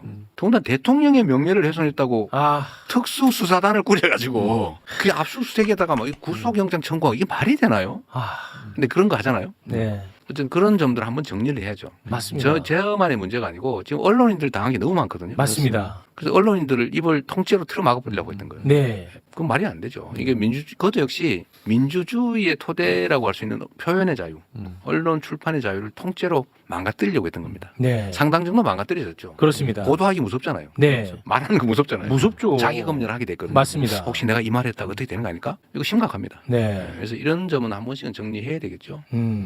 근데 다만 최욱 씨가 지금 그 이 대표께 질문을 드릴 때 그랬거든. 무슨 사건 한참 나열하면서 해결 제대로 해야 되지 않느냐. 나는 그게 해결이 되는지도 안 되는지 잘 모르는 상황이 왔으면 제일 좋겠어요. 네. 이게 무슨 그렇죠. 소리냐면 이게 우리 사회가 왜 이렇게 어두워졌냐면 미래에 대한 희망, 전망 이게 굉장히 어두워진 겁니다. 80년대 전두환 치하에서도 취직하기 어렵지 않았다고 그러고 더 잘 사는 꿈이 있었거든. 그러니까 이재명이 나라를 맡았는데 이 사회적 논점이 어디로 가냐면 경제 제도학이라든지 뭐 여러 가지 그 브라이트한 사이트 쪽에 막 있고 그 이면에서는 청산해야 될 것들이 착 조용히 조용히 무섭게 네. 뭐 무섭게는 아니고요. 아, 무섭게 이런 단어 쓰면 안 돼요.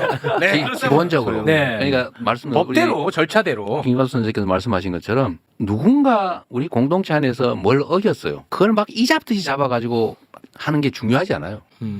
그거는 우리 함께 살아가기 위한 과정과 수단의 일부일 뿐이거든요. 네. 그걸로 예를 들면 경찰의 수사 기소권이라고 하는 게 역량이 한계가 있어요. 무한대로 할 수 있는 게 아닙니다. 네. 그럼 이걸 가지고 뭐부터 해야 되냐?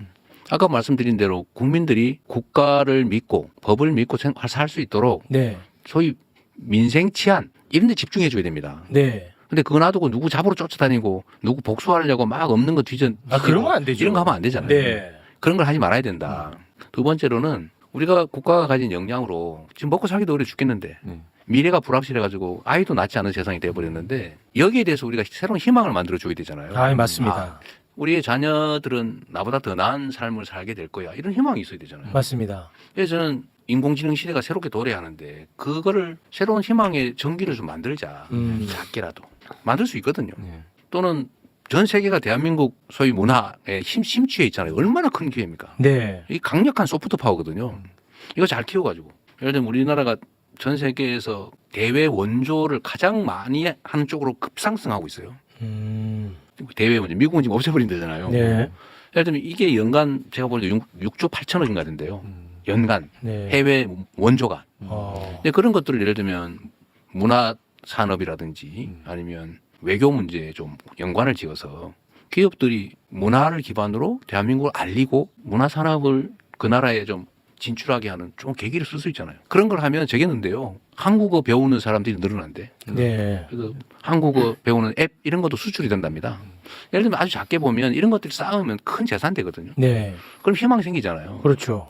그래서 그 희망을 만드는 일에 우리가 주력해야 되는 거죠. 그 짧은 시간에 한정된 역량을 가지고 누구 잡으러 쫓아다니고 뭐 누구 이제 전에 뭐 이렇게 했으니까 한번 이놈 한번 혼내줘야지. 그럴 시간이 세상에 어디 있습니까? 맞아요. 한국의 국가 역량이 내각에 총 집결하고 그 대장이 이재명 대통령이에요. 그래서 스타 장관들이 사람들이 부처마다 있는 그렇죠. 거야. 장차관들이. 음. 그래갖고 그들에 의해서 국가 중요한 일들이 집행이 맞아요. 되고 의료 문제도 대통령한테 난리치고 청와대 수석들이 안 내고 하는 게 아니라 보건복지부 장관 잘난 대단한 놈이 하나 앉아갖고 막 진두지휘하고 뛰어다니는 거예요. 네. 그런 게 와야 국가가 정말 효능감 맞습니다. 있게 막 돌아가지 않을까요? 저도 사실은 꿈꾸는 게 그런 것들인데요. 공무원들의 마인드에 따라서요. 세상의 일이 다르게 반응해요. 제가 예를 하나 들면 성남에 그 화재 사고 얼마 전에 발생했잖아요. 네. 그 BYC 건물이라고 전소했는데 거기 수백 명이 그 안에 있었거든요. 그래서 사상자가 한 명도 없었어요. 그리고 제가 성남시 있을 때도 학원 건물이 하나 불탔는데 그 전소했어요. 그런데 거기도 학생이 270명인가 뭐 200 몇십 명이 있었는데 한 명도 사상자가 없었습니다.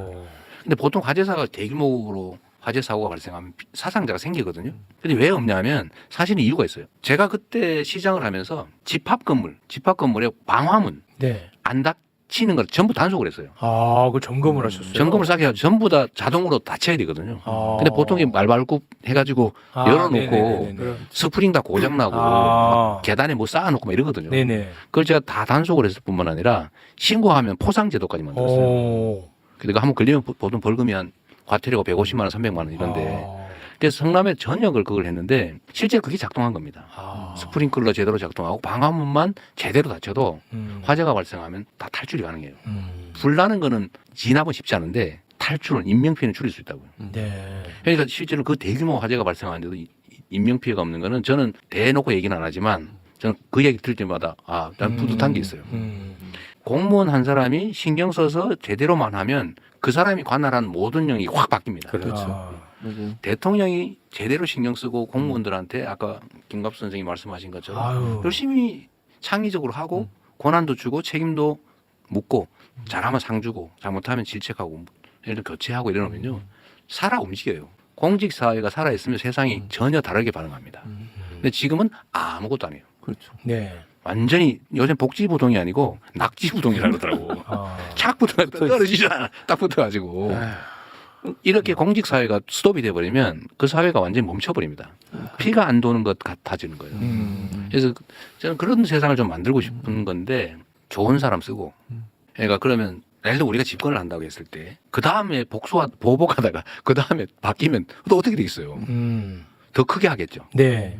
끝이 없어요. 그런데 정권 재창출을 하는 유일한 방법은 성과를 내서 다음 정권 더 잘하겠네 라고 해야지 억지로 잡아놓으면 되질 않습니다. 사람들은 바꾸고 싶어 해요. 새 거 좋아하거든요. 근데 그걸 유지하려면 성과를 내서 앞으로는 더 잘하겠네 라는 기대를 줘야 되는데 성과를 만드는 것은 사람이 하는 거예요. 유능한 사람이 하는 겁니다. 바르고 유능한 사람이 하는데 바르고 유능한 사람이 흔하지가 않아요. 그래서 아는 사람 중에서 고르면 없어요. 그럼 어떻게 해요? 한계가 뚜렷해. 그럼 어떻게 하실래요? 가리지 말고 진영 가리지 말고 편들어서 이상한 짓 할 사람 빼면 되거든요. 네. 좋은 사람들한테 권한을 주고 성과를 내면 그 사람들이 엉뚱한 짓 안 해요. 우리 가까운 사람 쓰면은 나중에 저기 윤석열 대통령 같은 사람 나오잖아요. 최재형 같은 사람 나오잖아요. 그 소용 없어요. 네. 우리 쪽 사람 꽂아봐야 의미 없어요. 유능한 사람을 쓰고 성과를 내면 정권도 다시 국민들이 맡길 거고. 그래야 안전해요. 네. 무조건 성과를 내야 되고 성과 낼 수 있어요. 아. 좋은 사람 많아요. 네. 근데 이걸 근데 못해요. 그 일 잘해야지. 비용 정책 감사는- 감사.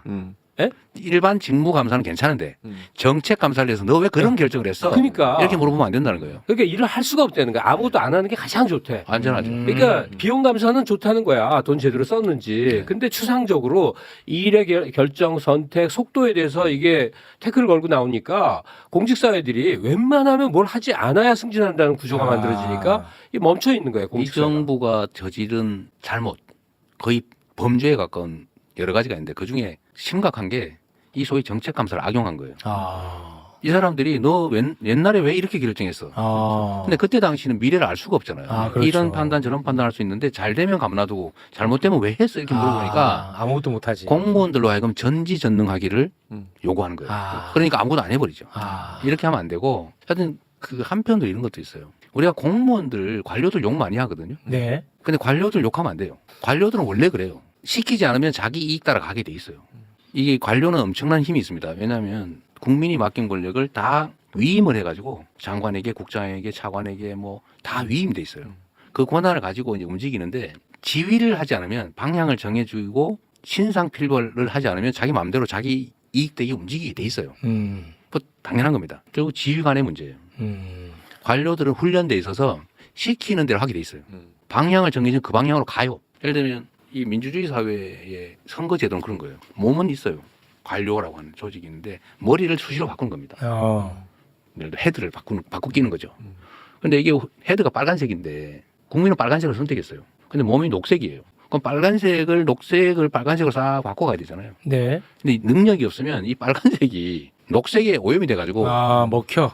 푸르등기가 바뀌어버려요. 실력 부족이죠. 네. 의지 부족, 열정 부족. 네. 그러니까 결국은 사실 실력도 매우 중요하고 의지도 매우 중요합니다. 네. 남 먹고 놀아야지, 남 영예나 누리고 한번 폼이나 한번 잡아봐야지 이런 사람 절대로 하면 안 돼. 권한주면 안 됩니다. 그렇습니다. 네. 최진모 교수님. 네. 이재명 대표는 그 실력제로 한다고 하니까 더 이상 이제 아첨하고 그런 거 하지 마시고 실력 키워주시기 바라겠습니다. 네. 그 언론이 좀 좋아할 만한 이슈 끝으로 하나 좀 다루면서 마무리 짓겠습니다. 새칭 이제 비명 정치인들 네. 요즘 굉장히 열심히 만나고 다니시지 않습니까? 네. 그 왜 그러신 거예요? 굉장히는 아니고 뭘 굉장히 아니에요. 김경수, 김부겸, 김동연, 임종석, 박용진 뭐 굉장히 많이 만나시던데. 앞으로도 계속 만나야 되고요. 네. 그러니까 우리를 일극 체제라고 비난하잖아요. 네. 마치 다른 목소리는 다 사라져버린 일종의 독재적 시스템이라고 사실 비난하는 건데 사실은 우리로서는 억울하죠. 그러나 현실이기도 해요. 원래 야당의 모습은 지금까지 생각해 보시면 맨날 편 갈려가지고요. 네, 맞습니다. 맨날 싸우고 네. 뭐 하는 일 없이 막 나오는 게 맨날 멱살 잡거나 아니면 별로 실익도 없는 거 가지고 논쟁하고 막 갈라지고 비난하고 이거예요. 근데 국민들이 처음 야당의 이런 모습을 보시게 된 겁니다. 아까 말씀하셨지만 김대중 대통령 때도 이렇게 그 하나 입장 통일이 잘 안 됐어요. 그때도. 근데 지금은 보니까 너무 일사불란한 거예요. 근데 좋은 면이 있거든요. 예를 들면 정말로 무도하다시피 한 윤석열 정권에 우리가 4분 5일 싸우고 이러면 어떻게 대응하겠어요? 그렇습니다. 그래서 서로 막 사이 안 좋아가지고 12월 3일 밤에 뭐 해라. 그런데도 뭐 한 3분의 1은 안 나타나고 뭐 딴소리하고 막 이러면 어떡하냐고요. 끔찍하죠. 근데 정말 2시간 만에 국내에 머무른 한 명의 예외도 없는 모든 국회의원이 다 담 넘어서 목숨 걸고 나타나잖아요. 네. 이건 좋은 점이죠. 네. 좋은 점인데 부작용도 있죠. 다양성이 혹시 상실되는 거 아니냐. 그 지점도 일리가 있습니다. 근데 말씀 아까 잠깐 드렸던 것처럼 딴소리를 하기가 좀 어려워요. 어디나 대세가 결정이 되면. 특히 민주당은 당원들이 있잖아요. 당원들이 지금 하루 종일 지켜보고 있는데 좀 비합리적인 다른 얘기를 하기가 어려워요. 네네. 근데 우리가 사실 그 점을 좀 이렇게 보호를 해줬어야 되는데 네. 못한 측면도 있습니다. 근데 지금 예를 들면 다행히 어쩌면 있을 수 있는 대선 네. 이 국면에서는 우리 판을 넓게 펴야 되거든요. 네. 그리고 우리가 못 챙기는 부분이 있어요. 다른 부분, 약간 경계 지역 이런 데를 잘 못하잖아요. 네. 거기에 어떤 당과 목소리 다른 분들이 그쪽을 차지하고 야 우리는 여기 노란색인데 너 맨날 파란색으로만 이렇게 하면 되겠냐. 노란색도 인정해라 라고 주장하는 거를 덮어버리는 것보다는 노란색을 우리의 한편으로 해서 노랗고 파란 쪽도 다 우리 편으로 만들면 그게 다 집권의 가능성을 높이는 거거든요. 네. 그게 바람직해요. 그래서 저는 이제 기회이기도 하죠. 이때까지 그분들이 말씀을 안 하셨으니까 말씀을 하시니 또 의견도 듣고 또 오히려 비중도 좀 키워드리고 네. 넓혀드리는 거죠. 그렇습니까? 그게 바람직해요. 어. 지금 때가 된 거죠. 뭐 그전에도 안 본 건 아닌데 그전에 네. 관심이 없으셨고 지금은 이제 대회전을 어쩌면 앞두고 있을 시점이기도 하고 또 그분들이 자기 역할을 또 하시겠다고 하니까 우리로서는 고맙죠. 근데 그 만남 이후에 오히려 그 차이를 더 많이 발견한 경우도 있었을 거 아니겠습니까? 뭐 다양하죠. 네. 예를 들면 뭐 서로 이해를 하게 된 측면도 있을 테고 그렇죠. 또 차이를 더 확인한 뭐 그런 측면도 있을 수 있고 네. 그런데 그게 뭐 우리가 한편 그야말로 목소리 하나 통일하자고 모이는 건 아니니까 네.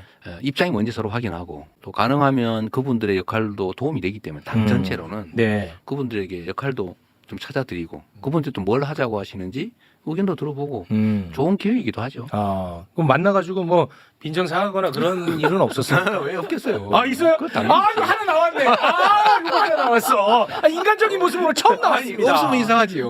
이재명 빈정 상했다. 이상하죠. 없으면. 그게 이만큼 있었다 그 말이에요. 이만큼이면.